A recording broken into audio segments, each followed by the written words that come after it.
It's time to begin my main dynasty on College Football 26. And welcome everybody to the Arkansas State Red Wolves Dynasty. This journey is going to take us to the Sun Belt Conference, a conference I haven't spent that much time in past series. Many of you know that Arkansas State has intrigued me for a while. I can't wait to start building this program. Today we're going to get to know this Arkansas State team and lay the foundation for the start of this series. But we're also going to talk about what's going to make this series different from my past dynasties. As we begin, there are a number of 2-star and 1.5-star programs in the Sun Belt, and we're taking over 1-star Arkansas State. They've actually won 5 Sun Belt championships since 2011, but the conference has gotten a lot tougher since their most recent title, with teams like Appalachian State, Coastal Carolina, and James Madison joining. Marshall won the Sun Belt last year. Let me introduce you to our head coach in this series. This is Reggie Carter, the linebacker that played for my Minnesota Gophers dynasty way back in the day. He was an all-around awesome linebacker, and I specifically wanted to see a defensive head coach take on this program. Now, if we look at the recent history with Arkansas State, we can see they ran the Sun Belt for about 6 years here in the early 2010s. Then the success fizzled out, and they kind of had to start things over in 2021, and the program has been on the rise since. They went 8-5 last year and won their first bowl game since 2019. I have made Reggie Carter this team's coach, and he is going to be in the motivator archetype. I've wanted to switch it up this year after doing so many recruiter coaches, and I think they've done a lot to make the other options really interesting. A lot of what goes into my team decision is looking at where that current roster is. Where is it strong? Where is it weak? And what are the current expectations of that program? Despite an 8-win season last year, expectations for Arkansas State aren't all that high. There are 14 teams currently in the Sun Belt.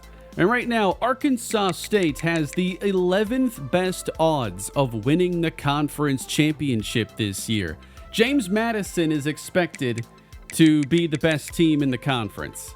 When you take a look at this roster, what stands out is the offensive nucleus for the Red Wolves. This team's build, to me, is quite fascinating. And I'll make an NFL comparison here in a moment.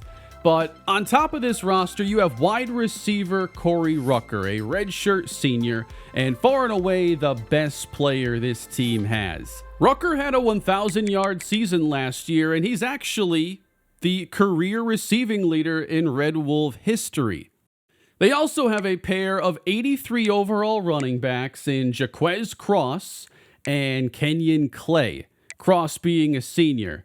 The quarterback that leads this team is Jalen Rayner, who is going to be a third-year starter for the Red Wolves. That's already a really good start. And you wonder, okay, if you have that kind of skill talent, a proven, experienced quarterback in Rayner, why aren't expectations higher?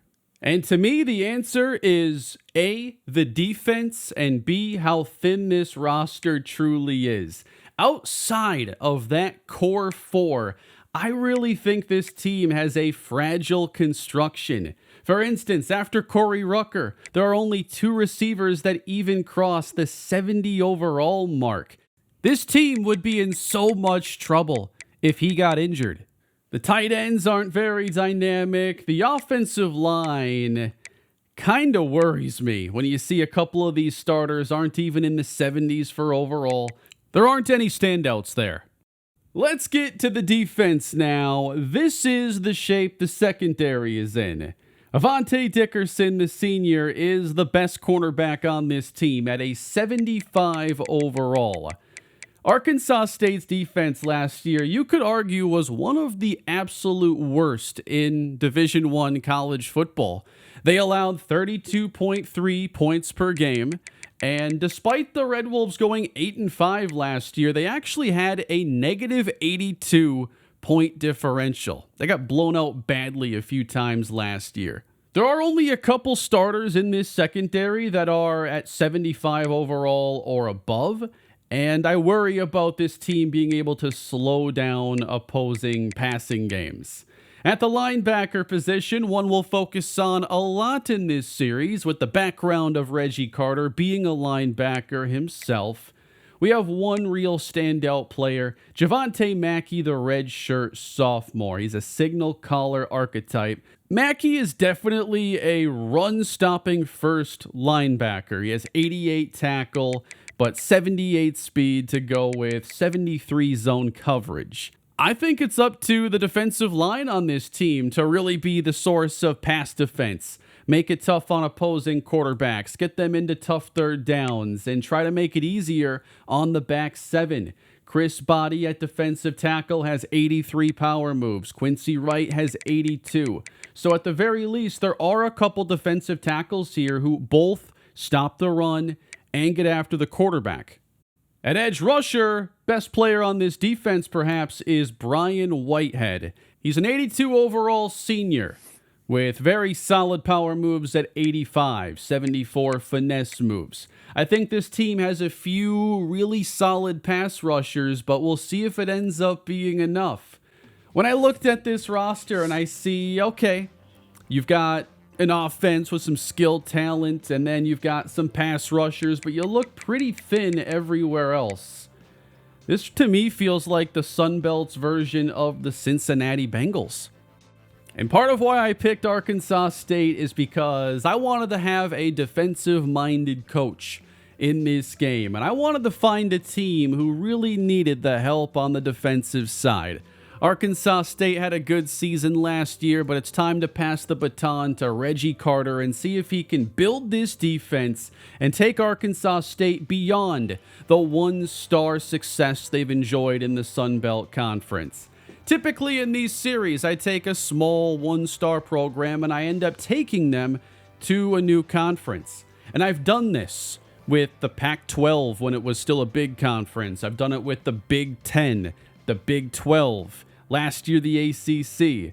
I have never actually built up a team that geographically made sense, for whatever that means these days, to join the SEC. And that is the ultimate stretch goal. It's obviously not our first. We want to become the best team in the Sun Belt in this series. We want to become the best team in the state of Arkansas. And that's a team that will set an SEC benchmark for us. And eventually, I'd love to join the SEC and take this program to heights it has never seen. The schedule for Arkansas State is going to have us open against an FCS team, but then right into Arkansas for non-conference play. Then we get to Iowa State. This is a team that beat Arkansas State 52-7 last year. Then we play Kennesaw State and get into the Sun Belt Conference schedule, which is not going to contain some of the heavy hitters. We don't play James Madison, for instance. I have made Reggie Carter a motivator archetype coach, which means we're going to have one-star hours, and it's going to be tougher to recruit at the very beginning of this series. I can purchase Recruiter and plan to once we get Reggie Carter to level 10. Then it's going to take us 20 skill points or coach points to unlock. But we're going to start off in the motivator tree, and we're going to start on the defensive side of the ball with linebacker being the priority. Let's just spend our first points right there on Reach Your Potential. Interest boost for linebacker recruits when a current linebacker hits a skill cap. Not really going to help us out a lot right away, but I want to get to Tier 3 before we get to the end of Season 1. The coordinators that we have are not going to help us a ton when it comes to recruiting, so that might be something to look at for Season 2. Your coordinators do a lot in this game to make the recruiting side a little bit easier because coaches can't do everything all on their own. But here is Arkansas State as we get underway.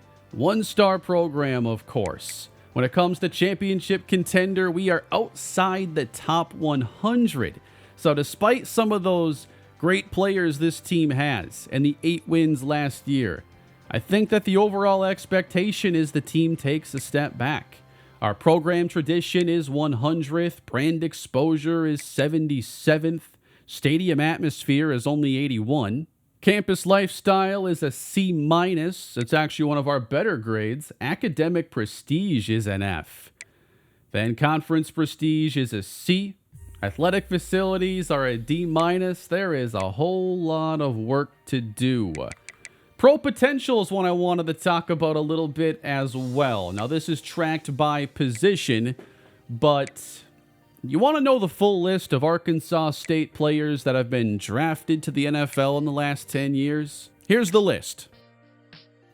There isn't one. There has not been a player selected from the Arkansas State Red Wolves since 2014. They have not had a second-round player drafted since Tyrell Johnson in 2008. As a Vikings fan, I remember that pick pretty well. But Arkansas State has never had a player selected in the first round. They have no alumni in the Pro Football Hall of Fame, and they only have 2 players ever to be named All-Pro in the NFL.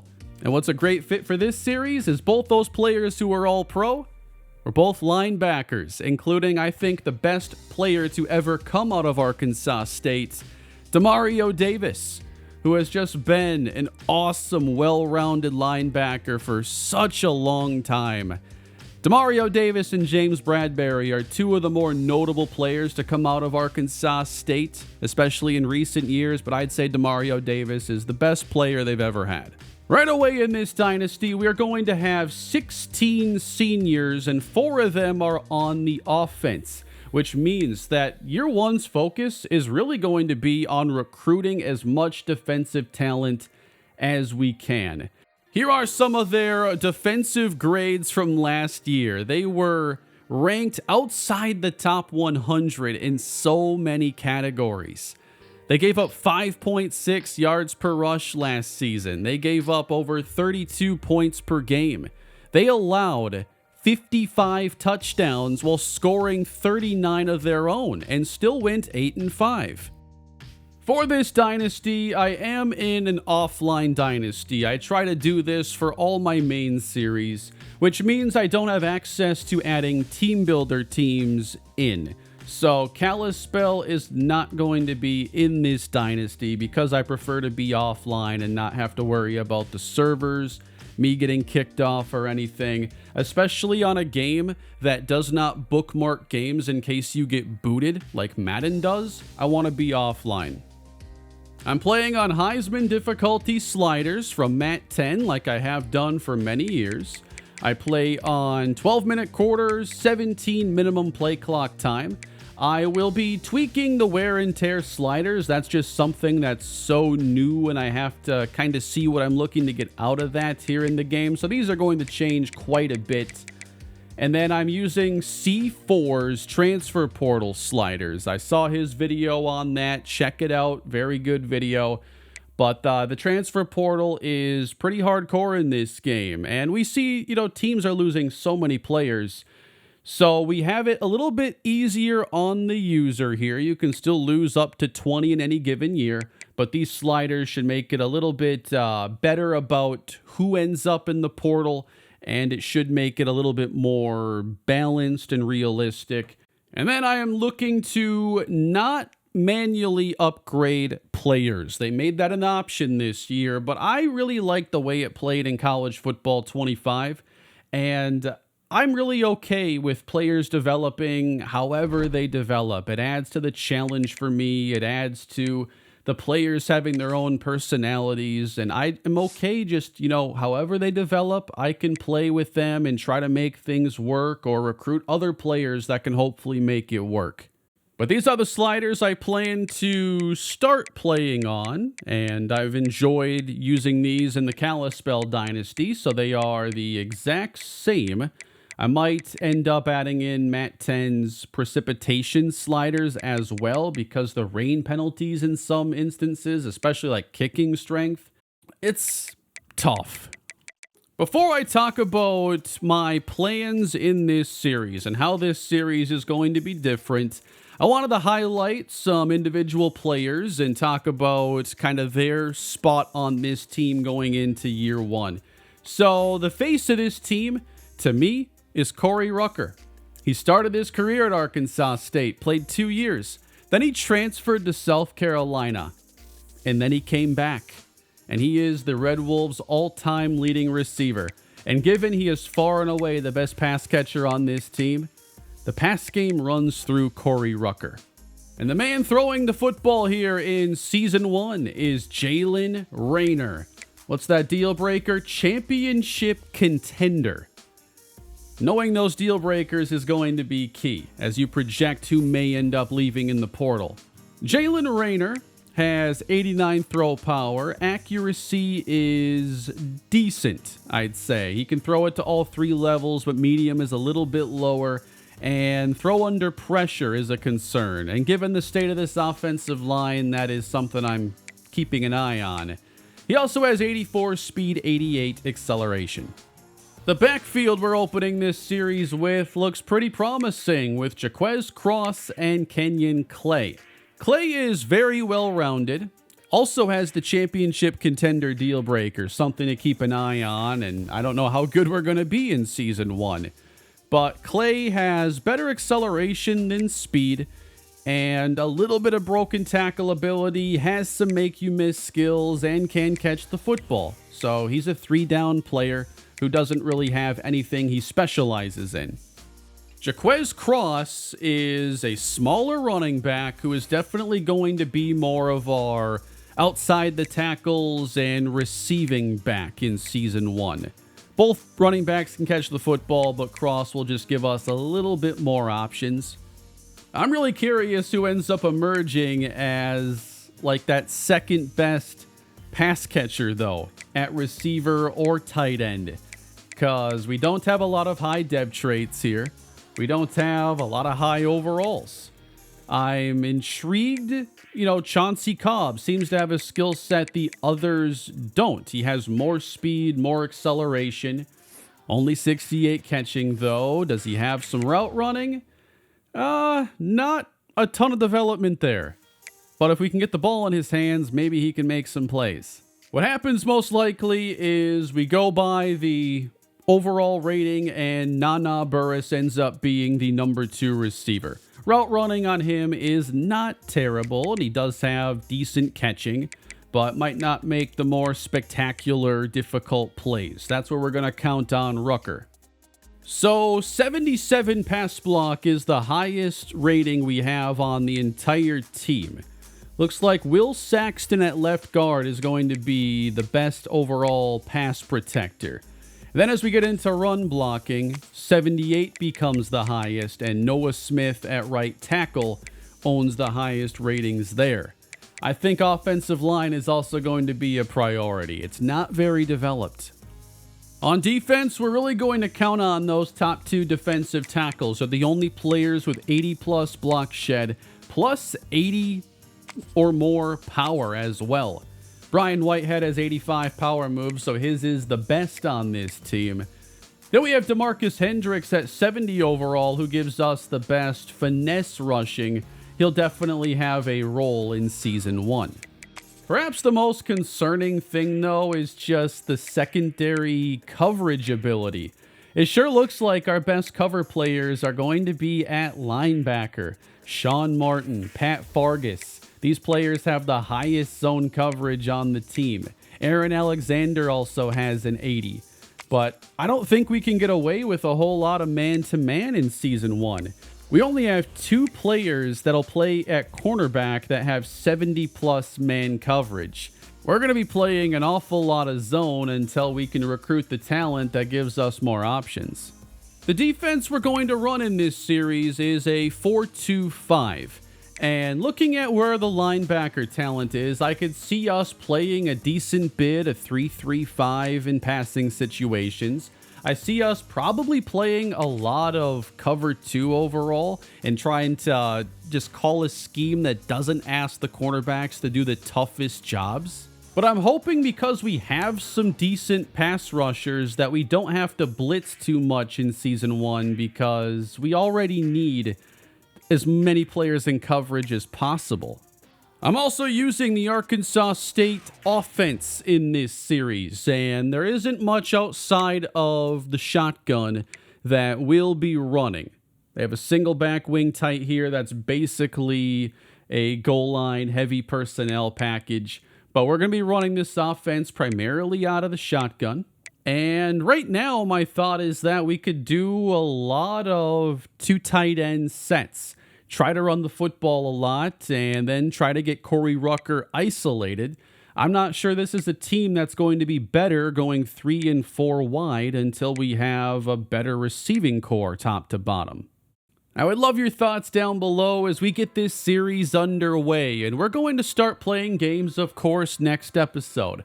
But now I wanted to talk about how this series is going to differ from my past series, including the Buffalo Bulls Dynasty that I just recently ended after a very long run going through 9 seasons, 120 plus episodes. What's going to be different this year? And I've really talked about this here or there in streams a bit, but to lay it out more fully, I am going to be changing a lot of my Dynasty format for this series as I try to find something new that works better for the channel. I have really made franchise and Dynasty content that hasn't changed a lot from the beginning days of me making content, which I've been doing this now for 14 plus years. And my traditional series tend to have me playing every game where every game gets its own video. Now, in recent years, I've started doing more 2-game episodes to get through some seasons faster, but those episodes were still few and far between. The focus was still 1 game in a video. It's about 30 minutes, and that format really has not been doing well for the channel for a few years now. And as I look back now on the last year on the channel with CFB25's return and the Buffalo Bulls Dynasty, I can now see that the channel has not grown as a result of continuing to do my series the same way. So basically, for the last year, I've done the Buffalo Bulls Dynasty and little of anything else for about a year. I try to make very deep series, and these series end up with many episodes that spanned a number of seasons, and the videos have gotten longer over time. So these series do take a lot of time to make, and go 9 years the way I did would have only been possible if I just cut everything else out from the channel. But seeing how the channel performed over the last year and the trends really since 2020, when viewership for me over here on the main channel has been going down big time, I look at my Buffalo Dynasty and I think that is the furthest I can take that format for a series where almost every game is getting its own video and I'm playing all these seasons. And I think it's time for a refresh of things here on the channel. So if you followed the final series of the Buffalo Dynasty, I was doing multiple games in videos and I was in a hurry. I wanted to get it done before CFB 26. Despite being in a rush during June, I enjoyed that style of video, combining multiple games and condensing them down. So instead of spending 30 minutes talking about one game, it was closer to 10 to 15. I thought it flowed really well, and there was a lot of good feedback on those videos, but I do intend in this series to spend a lot more of my time creating episodes that cover multiple games.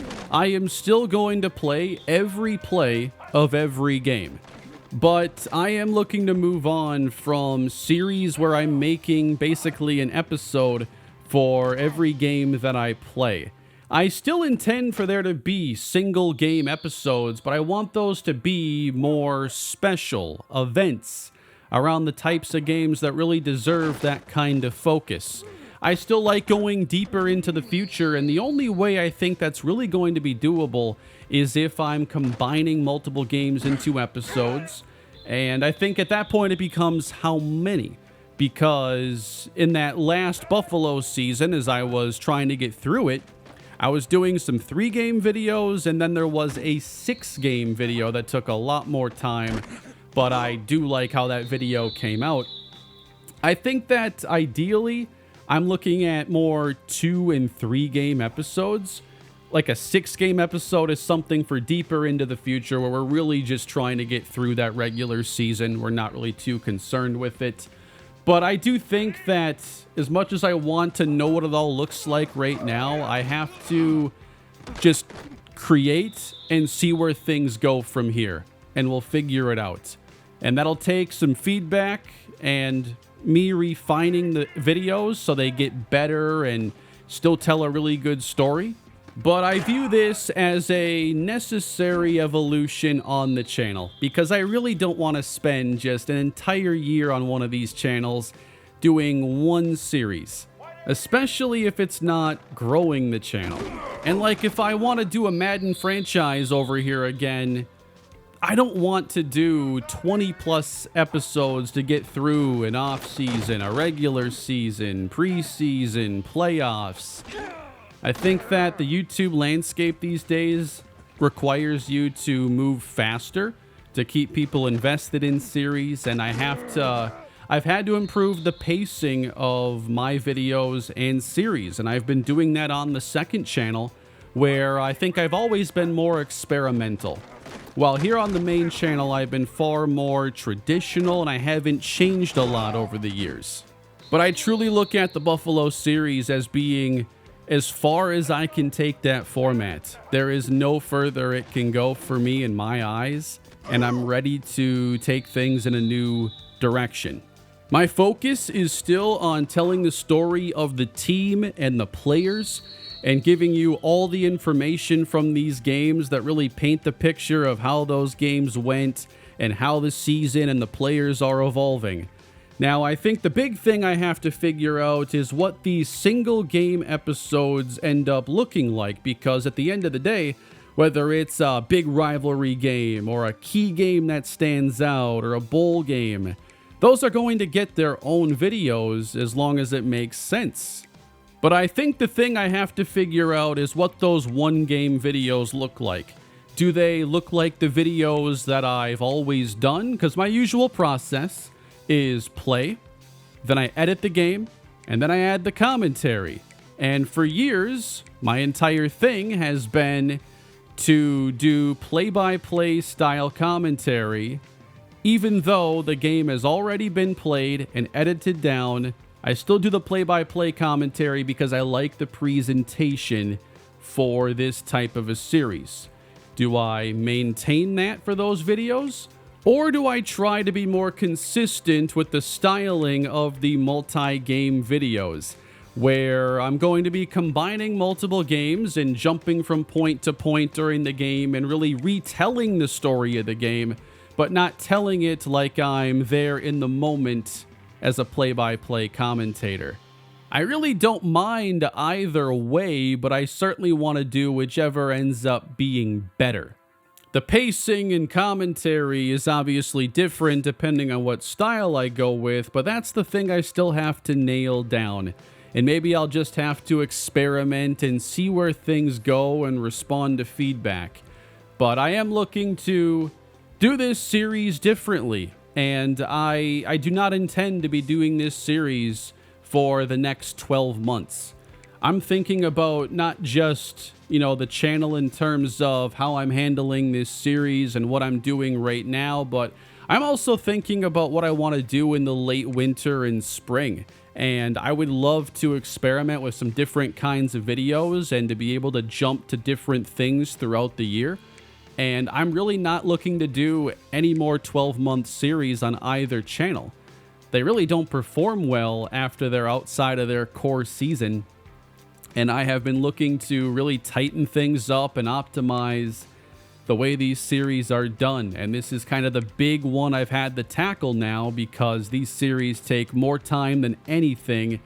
and it's really all I've been doing on this channel.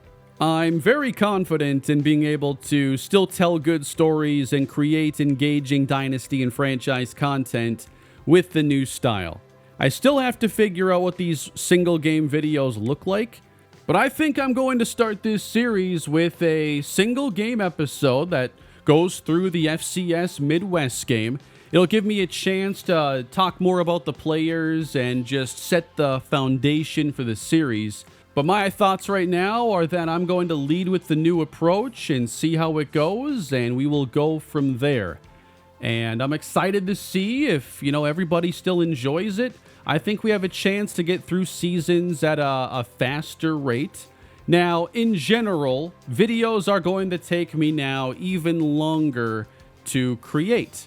But it's not as significant as you may think. Like, those 3-game episodes didn't take me like 3 times as long or anything. It was just I had to have a couple more games played.